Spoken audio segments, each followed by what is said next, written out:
नहीं जी, मैं यही कह रहा था कि जो मतलब कि कुरान कुरान जो है वो एक मुस्लिम बच्चे को एक बेसिक तौर से पढ़ाया जाता है। हम्म। उसको उन लोग को अरबी में जो है उनको पूरा रटाया जाता है। तो जब ये लोग बड़े होते हैं तो जब इसके मायने पढ़ते हैं कि कुरान में एक तो मुस्लिम महिलाओं के विषय में भी बहुत गंदी गंदी बातें लिखी हैं, नॉन मुस्लिम के बारे में, नॉन मुस्लिम की औरतों के बारे में माले गनीमत कहा गया है और बहुत कुछ कहा गया है। लेकिन हम्म। मुसलमान जो आम मुस्लिम है और जो मुस्लिम महिलाएं हैं, उनका जो है जमीर नहीं जागता ये सब देखकर, ये सब पढ़कर।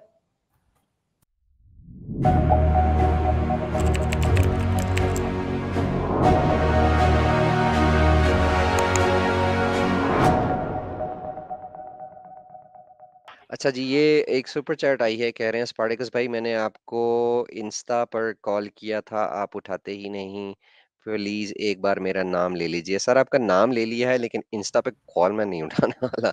मैं इस तरह रैंडम कॉल्स इंस्टाग्राम पर नहीं उठाता। आपको अगर कोई इशू होता है तो उसको वो मुझे मैसेज कर दीजिए करे, लेकिन यार कब पता नहीं किस हालत में हूँ, कहाँ पर हूँ, कैसे हूँ, ऐसे रैंडम कॉल्स प्लीज मत कीजिए। श्योर फॉलो करें, मैसेज करें, लेकिन कॉल्स के लिए मैं एडवांस सॉरी। अच्छा, स्पार्टकस, कभी कभार ये होता है कि लोग वीडियो कॉल भी कर देते हैं भाई मुझे मैसेंजर वीडियो कॉल्स ही आती हैं। पर। भाई मुझे वीडियो मैसेंजर पे तो खैर मैं हूं नहीं, लेकिन इंस्टा पे जो है ना वो वीडियो कॉल्स आ रही होती हैं। अब वो मैंने बना तो लिया, अब इसको मैं रिमूव भी नहीं कर सकता क्योंकि मुझे जुड़ना होता है अपने व्यूअर्स के साथ, दर्शकों के साथ। और उसमें एक चीज और, 500 लोग सुन रहे हैं। एक इम्पोर्टेंट अनाउंसमेंट है, और वो अनाउंसमेंट ये है कि अगर आप एक्स मुस्लिम हैं और आपने इस्लाम छोड़ा है और आप अपनी स्टोरी मुझे सुनाना चाहते हैं, दुनिया को सुनाना चाहते हैं, मेरा चैनल आपके लिए हाजिर है। मैं आपके साथ एक अलग से प्राइवेट स्ट्रीम भी कर सकता हूँ। उसको हम रिकॉर्ड भी कर सकते हैं पहले, और उसको हम लाइव भी कर सकते हैं, जैसे आपको कन्वीनियंट, जैसे आपको इजी लगे। तो आप मुझे इंस्टा पर सर्च कर सकते हैं, एक्स मुस्लिम स्पार्टिकस, वहाँ फॉलो करें। अगर आपको अपनी स्टोरी सुनानी है, एक्स मुस्लिम है, मेरा चैनल आपके लिए हाजिर है। तो चलें देखते हैं अगले कॉलर अच्छा, को। ये ये स्पार्टकस बहुत जरूरी है कि जितने एक्स मुस्लिम हैं वो सामने आए, ताकि वो एक बहुत बड़ी वजह हो सकती है बाकी जो मॉडरेट मुस्लिम हैं या जिनके दिलों में डाउट है, उनके लिए बहुत आसानी हो जाती है जब इस तरीके से लोगों को वो देखते हैं, सुनते हैं, तो उनको भी लगता है कि यार हम अकेले नहीं हैं। बिल्कुल, और हर बिल्कुल एक सही कह एक्स रहे हैं। मुस्लिम से आपको एक अलग अलग पर्सपेक्टिव मिलता है कि उन्होंने क्यों छोड़ा। क्यों छोड़ा, हाँ, उनकी स्ट्रगल क्या थी, उनको क्या क्या फेस जी। करना पड़ा, ये सबकी अलग अलग स्टोरी है। और आई एम श्योर साहिल भी वेलकम करेगा आपको।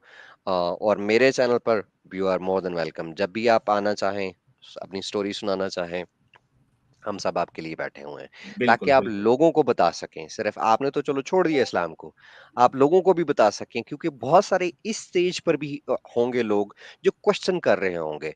बहुत सारे इस स्टेज पर होंगे कि जब जो ये सोच रहे होंगे कि अच्छा मैं छोड़ना चाहिए या नहीं छोड़ना चाहिए, और अगर मैंने छोड़ दिया है तो क्या मुझे हिम्मत करके अनाउंस करना चाहिए या नहीं करना चाहिए। तो ऐसी स्टेजेस पर भी बहुत सारे लोग होते हैं, हो सकता है आप लोगों को सुनकर किसी को हिम्मत मिले। ये मिशन जागृत हैं जी। सर आपको अपने आप को अनम्यूट कीजिए, बोलिए क्या कहेंगे। हेलो, आवाज आ रही है? यस, जी आ रही है। हाँ, नमस्ते स्पार्टकस जी। नमस्कार। और साहिल जी को भी नमस्ते। जी, नमस्ते मिशन जागृत हिंदू जी। ठीक। वो मैं देखिए पूछ रहा था आपसे कि एक तो देखिए मैं मुझे आप लोग से ज़्यादा कोई ऐसा सवाल तो पूछना नहीं, क्योंकि आप लोग जो मतलब कि जो काम कर रहे हैं और जिस मतलब कि बैकग्राउंड से आए हैं, इस्लाम बैकग्राउंड से आए हैं, इसके एक तरह से आप लोग जीनियस हैं, आप लोग को सब मालूम है। लेकिन मेरा आपसे बस यही एक सवाल है कि जैसे कि हम लोग, मैं खुद भी इस्लाम अभी कुछ सालों से स्टडी कर रहा हूँ, तो जैसे कि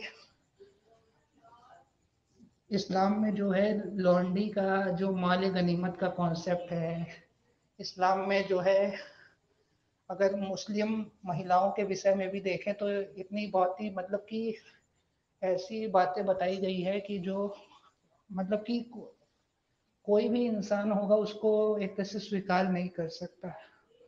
तो ऐसे समय में जो है मुसलमान लोग जो है हदीस को एक बार छोड़ भी दे तो कुरान जो है वो तो एक मुस्लिम बच्चे को बेसिक पढ़ाया जाता है, बेसिक स्टडी के तौर पर।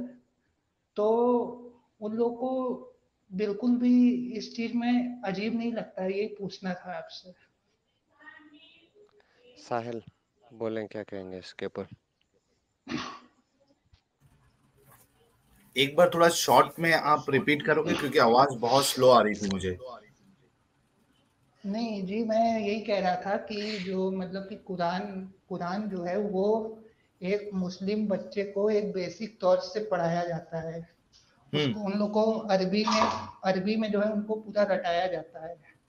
तो जब ये लोग बड़े होते हैं तो जब इसके मायने पढ़ते हैं कि कुरान में एक तो मुस्लिम महिलाओं के विषय में भी बहुत गंदी गंदी बातें लिखी हैं, नॉन मुस्लिम के बारे में, नॉन मुस्लिम की औरतों के बारे में माले गनीमत कहा गया है और बहुत कुछ कहा गया है। लेकिन मुसलमान जो आम मुस्लिम है और जो मुस्लिम महिलाएं हैं उनका जो है जमीर नहीं जागता ये सब देखकर, ये सब पढ़कर।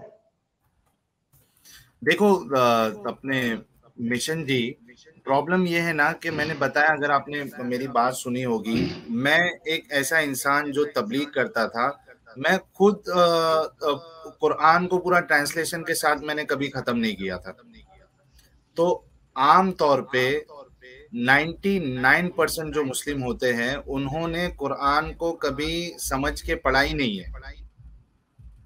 वो बस उतना ही जानते हैं जितना के जो मौलवी हजरात है वो उनको जो बता रहे हैं, बस उतना ही जानते हैं। कई लोगों को नहीं पता है, कई मुसलमानों को नहीं पता है कि मोहम्मद साहब की जो शादी आयशा के साथ हुई है तभी उनकी एज 54 के आसपास है और आयशा की एज 6 साल है, और जब रुखसती हुई तो 9 साल की थी आयशा। कई सारे मुसलमानों को ये आज भी नहीं पता है स्लेवरी कोई चीज है, ये मुसलमानों को नहीं पता है कि इस्लाम में है। कई सारे लोगों को नहीं पता है कि कुरान में जो वाइफ है उनको मारने की इजाजत दी गई है, नहीं पता है। एक पर्सपेक्टिव, एक यानी सिक्के का जो एक हिस्सा है वो बताया जाता है लोगों को, जिसकी बुनियाद पे उनके अंदर इस्लाम को लेके और मोहम्मद साहब को लेके मोहब्बत डाली जाती है। वो दूसरा जो पर्सपेक्टिव है, जो दूसरा सिक्के का जो दूसरा पर्सपेक्टिव, वो हम जैसे लोग आप लोगों को बताते हैं या मुसलमानों को बताते हैं, वरना उनको नहीं पता होता है। और जब साहिल पता आपके लिए, चलता है, हाँ जी मैं प्लीज थोड़ा कंटिन्यू। सा इसमें ऐड कर हाँ दूं। हाँ, बोले बोले और बोले जब बोले। जब पता चलता है, जैसे हम जैसे लोग लोगों से जब सुनते भी है तो इतना ब्रेन वॉशिंग हो चुकी होती है कि वो चीज उनको अब गलत नहीं लगती है। उनको ऐसा लगता है कि शायद हमको समझ में नहीं आ रहा है या ये झूठ बताया जा रहा है। इस तरीके से प्रॉब्लम ये होता है कि इंसान मानने के पोजीशन में ही नहीं होता है कि ये गलत है। अगर कुछ ऐड करना है स्पार्टकस तो आप ऐड कर सकते हो। नो इट्स फाइन, आपने ब्यूटीफुली कवर किया है। आपके लिए क्वेश्चन आया, मैंने हाईलाइट किया है। How did your family take care your decision to leave Islam? देखो डेफिनेटली मैंने बताया था कि मेरी फैमिली जो है वो रिलीजियस है, तो डेफिनेटली उनको वो चीज़ पसंद नहीं आएगी, बल्कि वो काफ़ी ज़्यादा शॉक में थे कि एक इंसान जो इस्लाम की तबलीग करता था, घर वालों को सिखाता था इस्लाम, वो क्या उसके जहन में क्या ऐसी बातें आ गई, कौन इसको गुमराह कर दिया कि वो आज इस्लाम को ही गलत बोल रहा है। तो बिल्कुल बहुत ही ज़्यादा सिचुएशन ख़राब थी मेरे घर पे जब उनको ये पता चला। लेकिन फिर आहिस्ते-आहिस्ते माहौल थोड़ा ठीक है, लेकिन वो अब भी चाहते हैं कि मैं इस्लाम कबूल कर लूँ, क्योंकि अब उनके हिसाब से, उनकी बिलीफ के हिसाब से मैं तो जन्नत में जाने वाला नहीं हूँ। जैसे ही मौत आएगी मुझे तो जहन्नम में जलना है। और कौन, आप बताइए, कौन माँ, कौन बाप और कौन घर वाले, किसके घर वाले चाहेंगे कि उनका जो बेटा है या भाई है वो जहन्नम में आग में जले। तो वो तो आज भी चाहते हैं कि किसी तरीके से हमारे घर का जो ये चिराग है या हमारा बेटा है वो इस्लाम कबूल कर ले, और वो कोशिश भी करते रहते हैं, वो दुआएं मांगते हैं, वो कोशिश करते हैं, लेकिन मुझे नहीं लगता कि उनकी ये सब कोशिश जो है वो काम आने वाली है। देखते हैं आगे कैसे क्या चलता है।